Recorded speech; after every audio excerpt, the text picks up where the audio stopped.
കേരളത്തിൽ ഇങ്ങനെ ടെറസിൽ ആട് വേറെ ആരെങ്കിലും വളർത്തുന്നുണ്ടോ എന്ന് എനിക്കറിയില്ല. ആട് മാത്രമല്ല, കോഴി, ഇത് മുട്ടക്കോഴിയാണ്. അപ്പോൾ പിന്നെ കൂടാതെ മുയലുണ്ട്. 5 സെൻറ്റാണ് എനിക്കുള്ളത്. ആകെ 800 സ്ക്വയർ ഫീറ്റ് ടെറസേ ഉള്ളൂ. കുമ്പിളൂസ് നാരങ്ങ അവൻ ഉണ്ടായിക്കൊണ്ടിരിക്കണേ.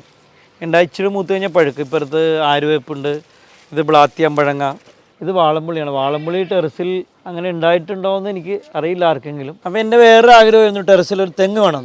ഇതിപ്പോൾ പടവലങ്ങയാണ്. ഈ പടവലങ്ങ അക്വാപോണിക്സിൻ്റെ ബെഡിൽ നിന്ന് വരുന്നത്. അപ്പോൾ ഞാൻ മൊത്തത്തിൽ ഇപ്പോൾ 14 തരം മുളകുകൾ ഞാനിപ്പോൾ കൃഷി ചെയ്തിട്ടുണ്ട്.